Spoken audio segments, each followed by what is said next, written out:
ज्ञान का थोड़ी है कि अब बस हाथ हमने किसी के सर पर रखा, गुरु ने मेरे सर पे हाथ रखा और बस ज्ञान मेरे अंदर प्रवेश कर गया।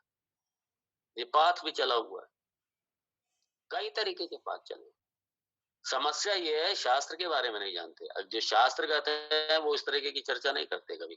अच्छा, पब्लिक भोली है, पब्लिक को कुछ पता नहीं है, तो उन्हें जो जैसा कह देता है वो अपना चल देते हैं पीछे।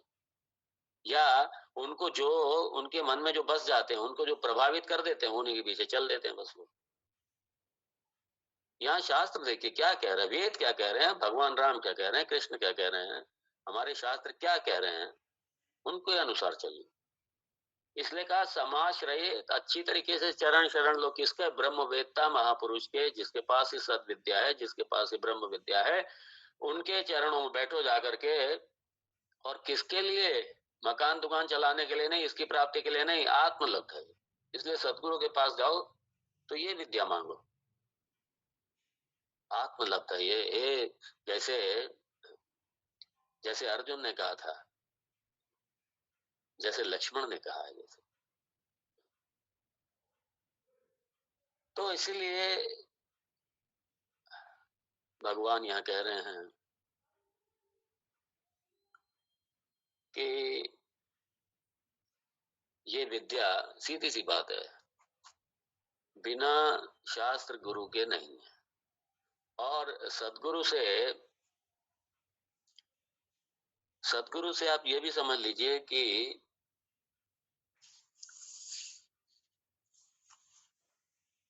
उसके पास में ये दोनों हैं। क्या दोनों हैं? ब्रह्म विद्या तो है ही, साथ में इसको किस तरीके से पढ़ाना है, वो स्किल्स, वो प्रक्रियाएं, जिस तरीके से अज्ञान की निवृत्ति हो शिष्य की, उसके संदेह का निराकरण हो, शंकाओं का निराकरण हो, इससे भी गुरु को संपन्न होना चाहिए। और इसलिए श्रोत्रिय ब्रह्मनिष्ठ, श्रोत्रिय शब्द जो है ना, ये थोड़ा सा हल्का सा ये समझने के लिए देख लो। श्रोत्रिय मतलब जिसने अपने गुरु से विद्या प्राप्त किया हो, सीखा हो इस विद्या को, और जिसके पास में पढ़ाने का, विद्या को सिखाने का उपदेश क्या, जिसके पास में सही मेथोडोलॉजी, सही प्रक्रिया जिसके पास में। और श्रोत्रिय मतलब जिसके पास में ब्रह्म विद्या हो, नॉलेज हो, या ज्ञान हो। और समाश्रय मतलब समाश्रय सम्यक, सम्यक रूप से मतलब श्रद्धा भक्ति से।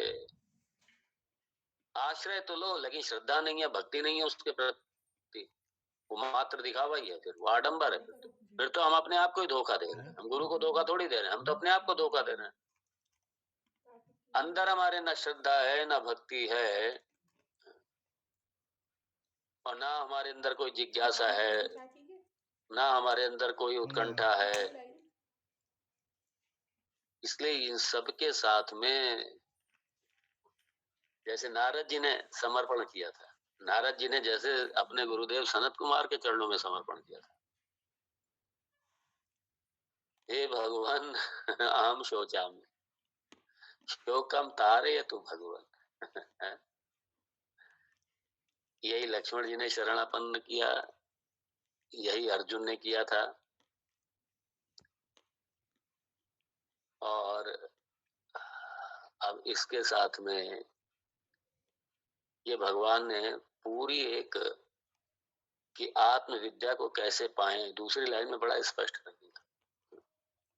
और पहली लाइन में जीवन शैली बता दी पूरी, कि अगर हम ब्रह्म को पाना चाहते हैं, हम मुक्ति चाहते हैं, तो कैसे हमारी जीवन शैली हो, और किस तरीके से शास्त्रीय आधार पे जीवन जी करके, वेद आधारित जीवन शैली जी करके, उसके बाद में संन्यास्त होकर के, सारे संसार से विरक्त होकर के, फिर गुरु के पास जाएं। किसके लिए? क्योंकि अब ब्रह्म ही तो, गुरु के पास जाने का मतलब संन्यास्त होकर के संसार से तो हमारा समाप्ति हो गया, हमारा संसार। अब मुझे ब्रह्म प्राप्ति करनी है, तो इसलिए मात्र ब्रह्म विद्या के लिए जाएं। लेकिन यहाँ उनके लिए है जो मुक्ति चाहते हैं। हाँ, जिन्हें मुक्ति नहीं चाहिए, जिन्हें ज्ञान नहीं चाहिए, जो अभी संसार में रचे बसे हैं, जो संसार में अपना जन्म मरण ही उसी को बढ़ाने में लगे हुए हैं और उसी में रहना चाहते हैं, ठीक है, वो भी स्वतंत्र है।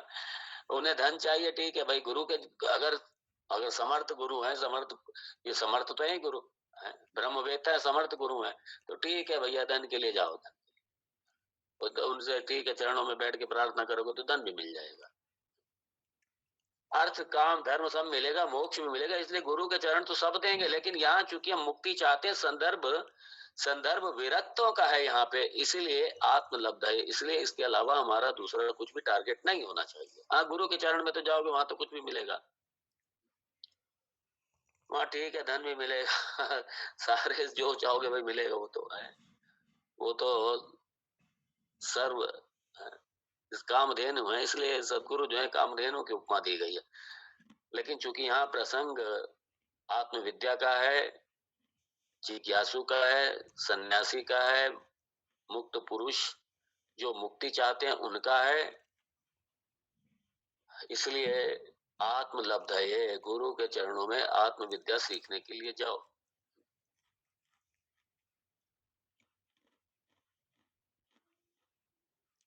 एक मुझे स्मरण है, परम पूज्य परम श्रद्धेय मेरे परम गुरुदेव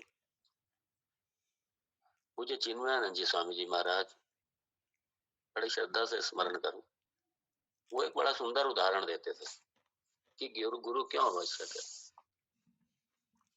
एक व्यक्ति ने बहुत सुंदर मकान बनाया, बहुत बढ़िया मकान बनाया, बहुत अच्छा मकान बनाया, और गृह प्रवेश का कार्यक्रम रखा, सबको बुलाया, सब लोग आए, रिश्तेदार मित्र संबंधी सबको बुलाया, सब लोग आए। और उसके बाद में जब मकान में प्रवेश किया, एक चीज सबको बड़ी हैरान करे, मकान बहुत बढ़िया बनाया, सब कुछ फर्नीचर ये वो सब कुछ बहुत बढ़िया, छत नहीं मकान के ऊपर। अब लोग हंसे, यार ऐसा मकान तो जिंदगी में कभी नहीं देखा, क्योंकि सबसे पहले छत तैयार होती है, बाकी तो सब बाद में होता है। चार दीवारी खींच करके या पिलर खड़े करके सबसे पहले लेंटर ही डालते हैं, बाकी तो सब बाद में होता है। और यहाँ जो काम सबसे पहले होना चाहिए वो अभी तक है ही नहीं। ये कैसा छत, ये कैसा मकान बनाया, ये कैसे बनाया, ये छत ही नहीं है इसकी।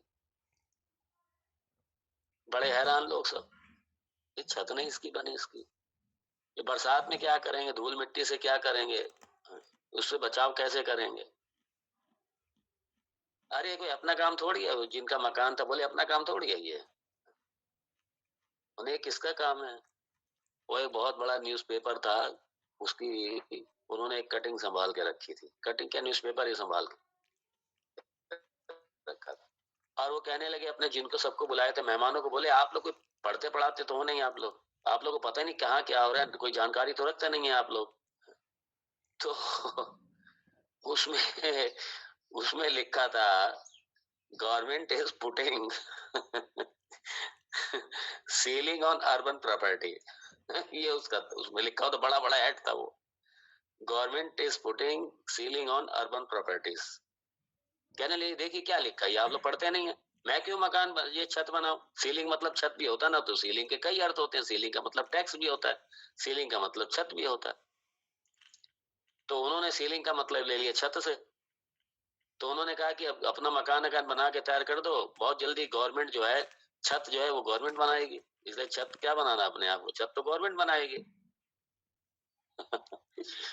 बाद में उनसे कहा हो आपने इसीलिए छत नहीं डाली कि गवर्नमेंट बनाएगी। हाँ, अब एक काम करो, ये छत भी तुम बनाओ, और उसके बाद में इसमें जो टैक्स पड़ेगा वो टैक्स भी अब साथ में तुम्हें देना पड़ेगा। सीलिंग का मतलब यहाँ छत नहीं है, सीलिंग का मतलब यहाँ टैक्स है।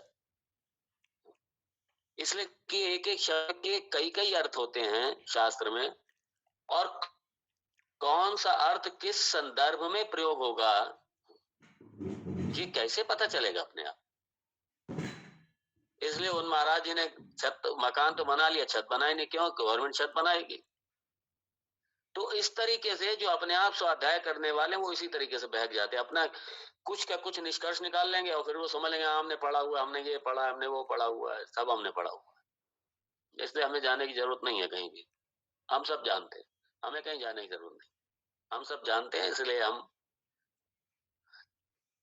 बल्कि उल्टा किसी को विद्या सीखनी है वो हमारे पास आए, वो साथ में ये और कह देंगे।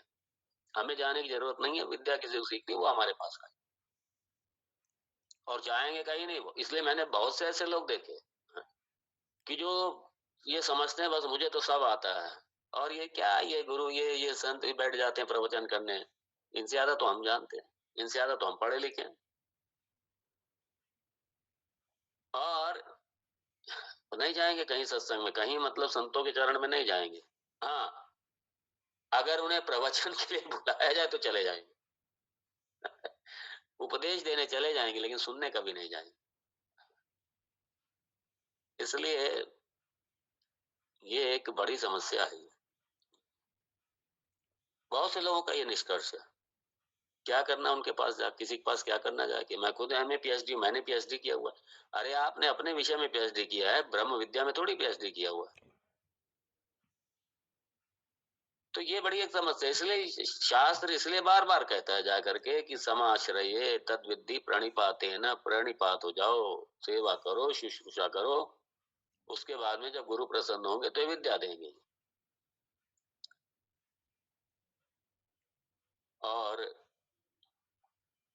जैसे सारी विद्याएं हम सीखते हैं, हम कॉलेज में जाते हैं, स्कूल में जाते हैं, प्राइमरी स्कूल में जाते हैं, मिडिल स्कूल में जाते हैं, कॉलेज में जाते हैं, सब कुछ ये लौकिक विद्याओं की मैं बात कर रहा हूँ। जब ये मामूली छोटी छोटी विद्याएं सीखने के लिए हमें मार्गदर्शक की, आचार्यों की, गुरु की आवश्यकता पड़ती है, तो ब्रह्म विद्या जो सबसे सूक्ष्म विद्या है, और वो अपने आप बैठ करके सीखेंगे, ये समस्या है। तो इसलिए भगवान राम समाश्रय है।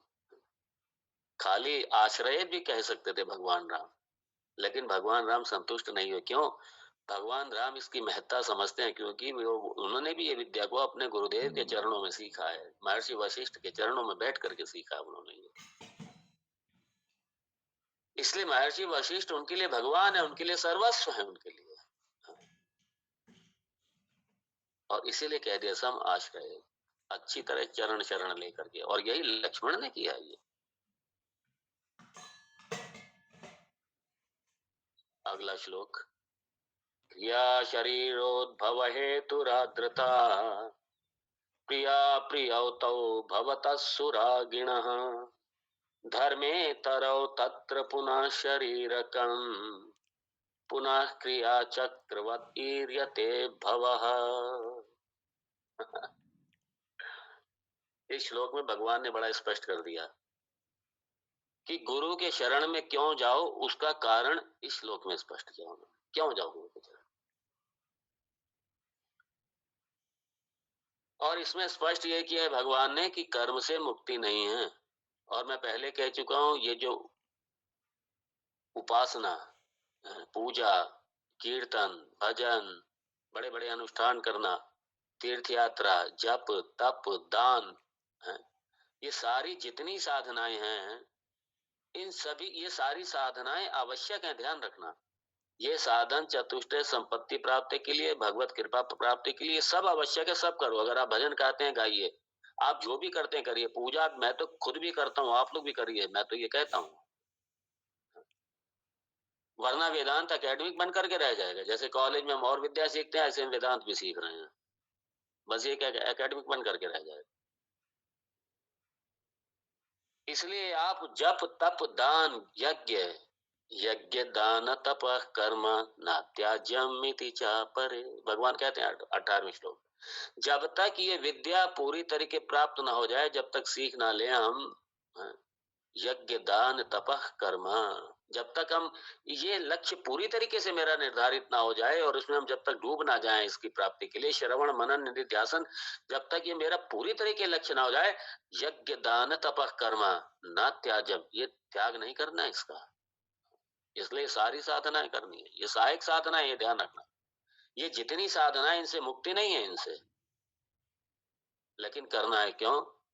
अधिकारित्व के लिए, भगवान के प्रति मेरी आसक्ति बढ़े,